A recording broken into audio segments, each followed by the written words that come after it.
बांग्लादेश की बात करते हैं। बांग्लादेश में तख्तापलट और शेख हसीना के त्यागपत्र और देश छोड़ने के बाद नोबेल विजेता मोहम्मद यूनुस ने अंतरिम सरकार के मुख्य सलाहकार के तौर पर कल शपथ ली है। राष्ट्रपति मोहम्मद शहाबुद्दीन ने पद और गोपनीयता की शपथ दिलाई है। मोहम्मद यूनुस के कैबिनेट में फिलहाल 13 लोग शामिल हुए हैं। हालांकि कैबिनेट में शामिल सदस्यों को सलाहकार का ही दर्जा दिया गया है, मंत्रियों का नहीं। कैबिनेट सदस्यों में असंतुष्ट छात्रों के दल के शीर्ष नेता नाहिद इस्लाम और आसिफ महमूद भी शामिल हैं। इन लोगों ने कई हफ्तों से देश में छात्र आंदोलन का नेतृत्व किया है। आपको बता दें कि बांग्लादेश में 17 साल बाद किसी अंतरिम सरकार का गठन हुआ है। तो मोहम्मद यूनुस के नेतृत्व में अंतरिम सरकार का गठन बांग्लादेश में हो चुका है और 13 लोगों को शपथ दिलाई गई है और इन लोगों को मंत्रियों का दर्जा नहीं दिया गया है। हमारे साथ हमारे संवाददाता नवल परमार जुड़ चुके हैं। नवल, आपसे ताज़ा अपडेट लेना चाहेंगे कि जिस तरीके से बांग्लादेश में तख्ता पलट हुआ और अभी भी कानून व्यवस्था जो है चरमराई हुई है, इस बीच अंतरिम सरकार का गठन जरूर हुआ है। बहुत बड़ी जिम्मेदारी है मोहम्मद यूनुस पे। किस तरीके की चुनौतियां हैं और कैसे आगे उबरने के लिए निर्णय लिए जाने की उम्मीद जताई जा रही है?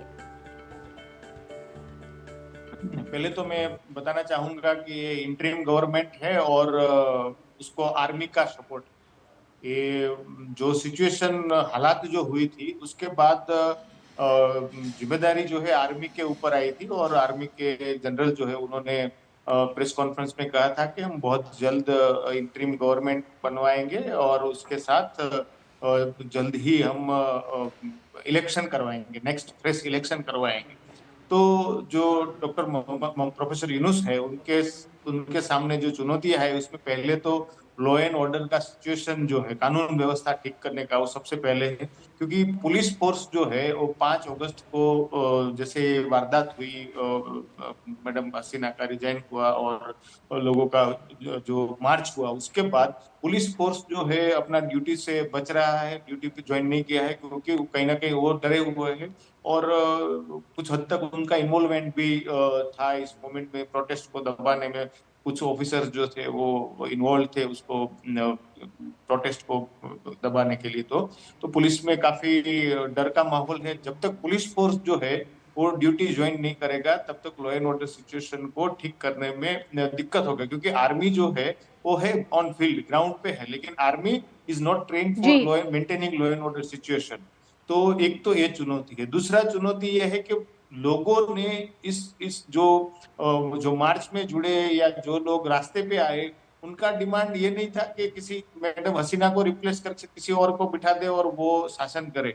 उनका डिमांड ये है कि बांग्लादेश में डेमोक्रेटिकली इलेक्टेड गवर्नमेंट हो और इलेक्शन फ्री एंड फेयर हो। और उसके लिए उनका जो रोल मॉडल है, जो यूथ जो है, अभी जो लोग रास्ते पे थे, सड़क पे थे, रोड पे थे, उनका डिमांड ये था और उनका एस्पिरेशन ये है कि हमारे वहां पे भी इंडिया के जैसा डेमोक्रेसी क्यों ना हो। तो इंडियन डेमोक्रेसी उनके लिए एक रोल मॉडल है और वो चाहते हैं कि बहुत जल्द इलेक्शन हो।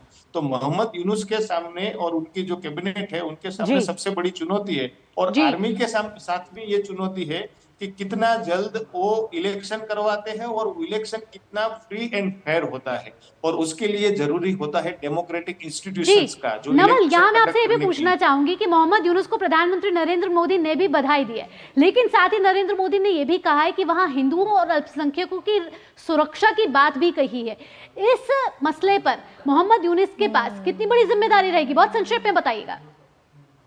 हाँ, कोई भी जो गवर्नमेंट का हेड ऑफ द गवर्नमेंट है, उनके लिए अपने जितने भी सिटीजन्स है, वो कोई भी धर्म या जात या किसी से जुड़े हो, उनकी सुरक्षा की जिम्मेदारी रहती है। वो तो वो एक हेड, अगर वो जिम्मेदारी नहीं निभाते हो तो उनका फेलियर है। तो सुरक्षा की जिम्मेदारी तो कोई भी हेड की रहती है, उनका प्रयास उसमें होना ही चाहिए। लेकिन उसके साथ साथ उनके सामने जो आर्थिक मुद्दे हैं, जैसे लोगों की समस्याएं थी, इन्फ्लेशन था, मुद्रास्फीति, या उसके साथ साथ प्राइस राइज है और डिवैल्यूएशन। जी नवल, तो बहुत बड़ी जिम्मेदारी रहने वाली है मोहम्मद यूनुस के पास। अगर भारत और बांग्लादेश के रिश्तों से बात की जाए तो भी बहुत अहम रहने वाला है। फिलहाल नवल, इन तमाम जानकारियों के लिए आपका बहुत बहुत धन्यवाद।